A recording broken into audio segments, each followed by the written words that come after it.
जय श्री कृष्णा दोस्तों, स्वागत है आपका अपनी इस YouTube चैनल में और आप देख रहे हैं मोटिवेशनल एंड स्पिरिचुअल ज्ञानवर्धक वीडियोस। दोस्तों, आज के इस नए वीडियो में हम आपको श्रीमद् भगवद गीता के तीसरे अध्याय का संपूर्ण ज्ञान सरल भाषा में सुनाते हैं, जिसे आप अच्छे से सुनना और समझना, ताकि आपके मन को शांति और दिल को सुकून मिल सके और आपकी सारी समस्याओं का समाधान भी मिल सके। दोस्तों, यह दिव्य ज्ञान अपने दोस्तों के साथ शेयर करें, अपने परिवारजनों के साथ शेयर करें, ताकि भगवान श्री कृष्ण द्वारा कहा गया यह दिव्य ज्ञान उनको भी मिल सके, उनको भी प्राप्त हो सके। और आपको हमारा यह वीडियो पसंद आता हो तो हमारा आग्रह है कि वीडियो को लाइक करें, शेयर करें और चैनल को सब्सक्राइब करना ना भूलें, ताकि ऐसे ही ज्ञानवर्धक वीडियोस आपको मिलते रहे। तो चलिए शुरुआत करते हैं। दोस्तों, श्रीमद् भगवद गीता के तीसरे अध्याय का नाम है कर्मयोग।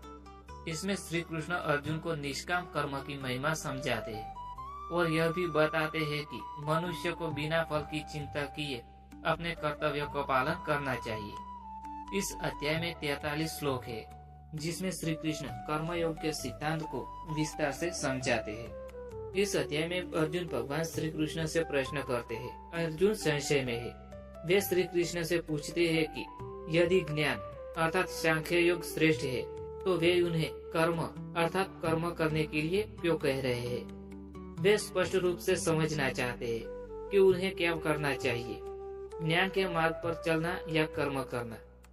श्री कृष्ण उत्तर देते हैं कि इस संसार में दो प्रकार के मार्ग हैं। एक ज्ञान योग अर्थात संन्यास मार्ग, जहाँ व्यक्ति मोक्ष के लिए ज्ञान प्राप्त करता है, कर्म का त्याग कर देता है। दूसरा है कर्म योग अर्थात निष्काम कर्म का मार्ग, जहाँ व्यक्ति बिना फल की इच्छा किए अपने कर्तव्य का पालन करता है। श्री कृष्ण स्पष्ट करते हैं कि कर्म का त्याग करना केवल ज्ञानी पुरुषों के लिए उचित है, परंतु जो लोग गृहस्थ जीवन में है उनके लिए कर्म करना ही श्रेष्ठ होता है। जो परिवार में रहते हैं उनके लिए कर्म करना है अति उत्तम रहता है। अर्जुन पूछते हैं कि कर्म करना आवश्यक क्यों है। इसमें श्री कृष्ण कहते हैं कि कोई भी व्यक्ति बिना कर्म किए नहीं रह सकता है। सृष्टि में सभी प्राणी किसी न किसी प्रकार से कर्म करते हैं। वे समझाते हैं कि बिना कर्म के केवल संन्यास से मुक्ति संभव नहीं है, कर्म से बचना संभव नहीं है, क्योंकि प्रकृति के गुण हमें कर्म करने के लिए प्रेरित करते हैं। जो व्यक्ति बिना स्वार्थ से कर्म करता है वही सच्चा योगी है। यज्ञ अर्थात त्याग और सेवा भाव के बिना किया गया कर्म बंधन उत्पन्न करता है। श्री कृष्ण बताते हैं कि ब्रह्मा ने सृष्टि के प्रारंभ में यज्ञ के साथ जीवों को उत्पन्न किया और कहा कि यज्ञ से प्रसन्न होकर देवता मनुष्यों को आशीर्वाद देंगे, जिससे सुख और समृद्धि आएगी। श्री कृष्ण अर्जुन को समझाने के लिए महान पुरुषों के उदाहरण देते हैं। राजा जनक जैसे महापुरुषों ने कर्मयोग का पालन करके लोक कल्याण किया। स्वयं भगवान भी कर्म करते हैं। यदि वे कर्म न करें तो संसार का संचालन रुक जाएगा। इसलिए जो श्रेष्ठ पुरुष है उन्हें आदर्श स्थापित करने के लिए कर्म करना चाहिए, ताकि आमजन भी उनका अनुसरण कर सके। कर्म योग का रहस्य: जो व्यक्ति केवल आत्म कल्याण के लिए कर्म करता है वह अज्ञानी है। जो व्यक्ति परमेश्वर को समर्पित होकर कर्म करता है वह मुक्त हो जाता है। आगे श्री कृष्ण कहते हैं कि जो व्यक्ति आत्मज्ञान को प्राप्त कर चुका है उसे भी कर्म करना चाहिए, ताकि समाज के लोग सीख सके। भगवान स्वयं कर्म करते हैं, हालांकि उन्हें किसी चीज की आवश्यकता नहीं है। यदि वे कर्म न करें तो सारी दुनिया दिशाहीन हो जाएगी। जो ज्ञानी पुरुष होते हैं वे बिना किसी स्वार्थ के कर्म करते हैं और यही संसार के लिए आदर्श होता है।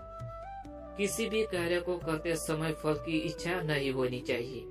स्वयं भगवान श्री कृष्ण भी इस संसार में अवतरित होकर कर्म करते हैं। यदि ज्ञानी व्यक्ति कर्म नहीं करेगा तो अज्ञानी लोग भी अपने कर्तव्यों से विमुख हो जाएंगे। कर्म योग का अभ्यास कैसे करें? श्री कृष्ण कहते हैं कि ज्ञानी व्यक्ति को अज्ञानी व्यक्ति की तरह कार्य करना चाहिए, ताकि समाज में भेद उत्पन्न न हो। जो व्यक्ति आत्मा से जुड़ा है वह समस्त कर्म भगवान को अर्पण करता है। ऐसे व्यक्ति कर्म करते हुए भी बंधन में नहीं आते हैं। भगवान से प्रेम और भक्ति के साथ कर्म करने वाला व्यक्ति धीरे धीरे मोक्ष को प्राप्त हो जाता है। कर्म करने की विधि क्या है? प्रत्येक कार्य को ईश्वर को समर्पित करें। स्वार्थ और आसक्ति से मुक्त होकर कार्य करें। निंदा और प्रशंसा की चिंता किए बिना अपने कर्तव्य का पालन करें। अर्जुन पूछते हैं कि राग और द्वेष से मुक्त कैसे हुआ जाए?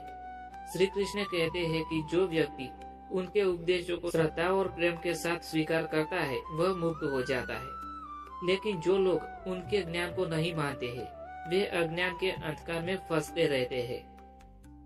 हर व्यक्ति को अपने स्वभाव के अनुसार कर्म करना चाहिए। किसी और के धर्म अर्थात कर्तव्य को अपनाने की अपेक्षा इससे अच्छा है कि अपने स्वधर्म में ही रहा जाए। मनुष्य के भीतर की प्रवृत्तियां कैसी होती है? अर्जुन पूछते हैं कि मनुष्य क्यों पाप करता है जबकि वह ऐसा करना नहीं चाहता है। श्री कृष्ण उत्तर देते हैं कि यह काम अर्थात इच्छा और क्रोध के कारण होता है। काम और क्रोध रजोगुण से उत्पन्न होते हैं और ज्ञान को ढक देते हैं। इन्हें नियंत्रण करना ही आत्म विजय का मार्ग है। काम और क्रोध को कैसे वश में करें? इस पर श्री कृष्ण कहते हैं इंद्रियों को नियंत्रित करें, मन को स्थिर करें और आत्मज्ञान प्राप्त करें। परमात्मा के साथ एकता का अनुभव करें। दोस्तों, इस अध्याय से हमें सीख मिलती है कि कर्म से बचा नहीं जा सकता, इसीलिए निष्काम भाव से कर्म करना चाहिए। यज्ञ भाव से कर्म ही मोक्ष का मार्ग है। भगवान स्वयं भी कर्म करते हैं, इसलिए हम सभी को अपने कर्तव्यों का पालन करना चाहिए। राग और द्वेष से मुक्त होकर कर्म करना चाहिए। काम और क्रोध को नियंत्रण में रख के आत्मा का साक्षात्कार करना चाहिए। श्री कृष्ण अर्जुन को स्पष्ट रूप से बताते हैं कि वे युद्ध से पीछे नहीं हट सकता। उनका धर्म अर्थात कर्तव्य युद्ध करना है और उन्होंने बिना फल की इच्छा के कर्म करना चाहिए। यह अध्याय हमें सिखाता है कि बिना किसी स्वार्थ के कर्म ही मोक्ष का सच्चा मार्ग है। दोस्तों, इसी के साथ यह ज्ञानवर्धक वीडियो यहाँ समाप्त होता है। मैं उम्मीद करता हूँ कि आपको पसंद आया होगा। अगर पसंद आया हो तो वीडियो को लाइक करें, शेयर करें और चैनल को सब्सक्राइब करना ना भूलें। Thanks for watching videos. Thank you.